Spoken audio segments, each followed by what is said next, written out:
Hello everyone, welcome back to Shilpa Gowda YouTube channel. ಅಂದಂಗೆ ಇವತ್ತು ನಮ್ಮದು ಫಸ್ಟ್ ಇಯರ್ ಆ್ಯನಿವರ್ಸರಿ ಇತ್ತು. ಸೊ ಅದಕ್ಕೆ ನಾನು ಮನೋಜ್ ಅವರು ಆಂಜನೇಯ ಟೆಂಪಲ್ಗೆ ಹೋಗೋಣ ಅಂತ ಹೇಳಿ ಆಂಜನೇಯ ಟೆಂಪಲ್ಗೆ ಬಂದಿದ್ವಿ. ಅಷ್ಟು ತುಂಬ ಜನ ಇಲ್ಲದೆ ಇರೋದ್ರಿಂದ ಬೇಗನೆ ದರ್ಶನ ಆಯಿತು. ದರ್ಶನ ಮುಗಿಸ್ಕೊಂಡು ನಾವು ಮನೆಗೆ ಇವಾಗ ಹೊರಟಿದ್ದೀವಿ.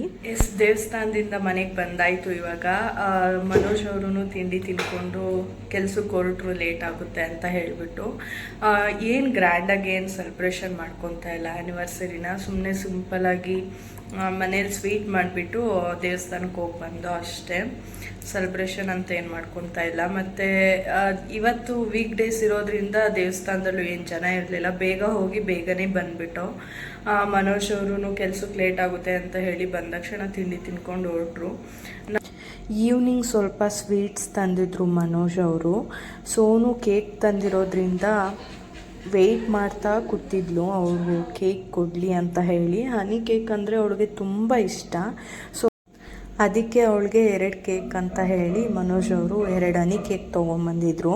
ಸೊ ನಾನು ಅವಳಿಗೆ 1 ಹನಿ ಕೇಕ್ ಕೊಟ್ಟೆ, ಇನ್ನೂ ಒಂದು ನಾಳೆ ಕೊಡೋಣ ಅಂತ ಹೇಳಿ, ನಾಳೆ ಮಾರ್ನಿಂಗ್ ತಿಂತಾಳೆ ಅಂತ ಹೇಳಿ ನಾನು ಹಾಗೆ ಇಟ್ಟಿದ್ದೆ. ಒಂದೇ ಒಂದು ಕೊಟ್ಬಿಟ್ಟು, ಬಟ್ ಅವಳು ಒಂದು ಫಸ್ಟ್ ಫಿನಿಷ್ ಮಾಡಿಬಿಟ್ಟು ಮತ್ತೆ ಇನ್ನೂ ಒಂದು ಕೇಕ್ ಬೇಕು ಅಂತ ಹೇಳಿ ವೆಯ್ಟ್ ಮಾಡ್ಕೊಂಡು ಕೂತ್ಕೊಂಡ್ಳು. ಅವಳು ಕೊಡೋವರೆಗೂ ಬಿಟ್ಟೇ ಇಲ್ಲ ನನಗೆ. ಇನ್ನು ಇದು ನೆಕ್ಸ್ಟ್ ಡೇ ಬ್ಲಾಗು. ನಂದು ಬರ್ಡೇ ತುಂಬ ದಿನ ಇಲ್ಲದೆ ಇರೋದ್ರಿಂದ ಇವತ್ತು ಸಂಡೇ ಆಗಿದೆ. ಸೊ ಡ್ರೆಸ್ ಪರ್ಚೇಸ್ ಮಾಡ್ಕೊಂಡು ಬಂದುಬಿಡೋಣ ಅಂತ ಹೇಳಿ ಮನೋಜ್ ಅವರು ನನ್ನ ಆಚೆ ಕರ್ಕೊಂಡು ಹೋದರು. ನಾವು ಹೋಗ್ತಾ ಇರೋವಂತಹ ಶಾಪ್ ಬಂದು ವೆಸ್ಟ್ ಸೈಡ್ ಬಂದು ನಮ್ಮ ಮನೆಯಿಂದ ಸ್ವಲ್ಪ ದೂರ ಅಷ್ಟೇ ಇದ್ದಿದ್ದು, ಒಂದು 5-6 ಕಿಲೋಮೀಟರ್ ಅಷ್ಟೇ. ಸೊ ಇಲ್ಲಿ ಕಾಣ್ತಾ ಇರೋವಂತಹ ಶಾಪೇ ವೆಸ್ಟ್ ಸೈಡು.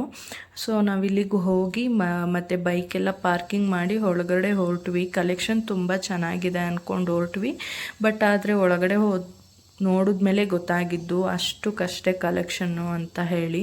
ನಾನು ಒಂದೇ ಒಂದು ಪ್ಯಾಂಟ್ ತೊಗೊಂಡು ನಾವು ಮನೆಗೆ ಮತ್ತೆ ರಿಟರ್ನ್ ಹೋಗುವಾಗ ಮನೋಜ್ ಅವರು ವೆಡ್ಡಿಂಗ್ ಆ್ಯನಿವರ್ಸರಿ ದಿನ ನಿಂಗೇನು ಟ್ರೀಟ್ ಕೊಡಿಸಿಲ್ಲ ಅಂತ ಹೇಳಿಬಿಟ್ಟು ರೋಡ್ ಸೈಡಲ್ಲಿ ಬಾರ್ಬಿಕ್ಯೂ ಮಾಡ್ತಾಯಿದ್ರು. ಸೊ ಅಲ್ಲಿಗೆ ಹೊರಟ್ವಿ.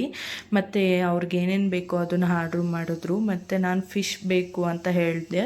ಅಲ್ಲೇ ಪಕ್ಕದಲ್ಲೇ ತವಾ ಫ್ರೈ ಮಾಡ್ತಾಯಿದ್ರು, ಫಿಶ್ ತವಾ ಫ್ರೈ. ತುಂಬ ಚೆನ್ನಾಗಿತ್ತು. ಫಿಶ್ ತವಾ ಫ್ರೈ ಮತ್ತು ಚಿಕನ್ ತಿನ್ಕೊಂಡು ಪೋಲಾರ್ ಬಿಯರ್ಗೆ ಹೊರಟ್ವಿ. ಪೋಲಾರ್ ಬಿಯರಲ್ಲಿ 3 ಥರ ಐಸ್ ಕ್ರೀಮ್ ಆರ್ಡ್ರ್ ಮಾಡ್ದೋ. ನನಗೆ ಯಾವ್ದ್ಯಾವುದು ಅಂತ ಅಷ್ಟು ನೆನಪಿಲ್ಲ. ರೆಡ್ ವಾಲೆಟ್ ಮತ್ತು ಇನ್ನೊಂದು ಮ್ಯಾಂಗೋ ಮತ್ತು ಇನ್ನೊಂದು ಯಾವುದೋ ಅಷ್ಟು ನೆನಪಿಲ್ಲ. 3 ಆರ್ಡ್ರ್ ಮಾಡಿದ್ವಿ. ನಾವು ಅಲ್ಲಿಗೆ ಹೋಗೇ ತಿನ್ನೋಣ ಅಂತ ಅಂದ್ಕೊಂಡ್ವಿ. ಬಟ್ ಅಲ್ಲಿ ಇದ್ದಿದ್ದು ಕ್ರೌಡ್ ನೋಡಿಬಿಟ್ಟು ಪಾರ್ಸಲ್ ತೊಗೊಂಡು ಹೋಗೋಣ ಅಂತ ಹೇಳಿ ನಾವು ಪಾರ್ಸಲ್ ಆರ್ಡ್ರ್ ಮಾಡ್ದೋ ಪಾರ್ಸಲ್ಗೆ. ಸೊ ಪಾರ್ಸಲ್ ತೊಗೊಂಡು ಸ್ವಲ್ಪ ಡಿಲೇ ಮಾಡಿದ್ರು. ಸೊ ಪಾರ್ಸಲ್ ತೊಗೊಂಡು ನಾವು ಮನೆಗೆ ಹೊರಟ್ವಿ. ಏನಪ್ಪ ಅಂದರೆ ಸಂಡೇ ಆಗಿರೋದ್ರಿಂದ ತುಂಬ ಜನ ಇದ್ದರು ಪೋಲಾರ್ ಬಿಯರಲ್ಲಿ. ಬಾಯ್ ಬಾಯ್ ಬಾಯ್. ಇವಾಗ ನಾವು ಮನೆ ಒಳಗಡೆ ಬಂದು ನಾನು ಮರ್ತೋಗ್ಬಿಟ್ಟಿದ್ದೆ ಲೈಟ್ ಆನ್ ಮಾಡಿ ಹೋಗೋದು. ಸೋನು ಒಬ್ಬಳೇ ಮನೇಲಿ ವೆಯ್ಟ್ ಮಾಡ್ತಾಯಿದ್ಲು. ಅವಳಿಗಂತೂ ನಾವು ಆಚೆ ಹೋದ್ರಂತೂ ತುಂಬ ಬೇಜಾರು ಮಾಡ್ಕೊತಾಳೆ. ಸೊ ನಾನು ಆದಷ್ಟು ಅವಳನ್ನ ಬಿಟ್ಟು ಆಚೆ ಹೋಗೋದನ್ನ ಅವಾಯ್ಡ್ ಮಾಡ್ತೀನಿ. ಅವಳು ಎಷ್ಟು ಹ್ಯಾಪಿಯಾಗಿ ವೆಲ್ಕಮ್ ಮಾಡ್ತಾ ಇದ್ದಾಳೆ ನೋಡಿ. ನಾವಿವಾಗ ಮನೆಗೆ ಬಂದಾಯಿತು, ಐಸ್ ಕ್ರೀಮ್ ಎಲ್ಲ ತೊಗೊಂಡು. ಇವಾಗ ಈ ಲಾಗ್ನ ಇಲ್ಲಿಗೆ ಎಂಡ್ ಮಾಡ್ತಾ ಇದ್ದೀನಿ. Thank you for watching.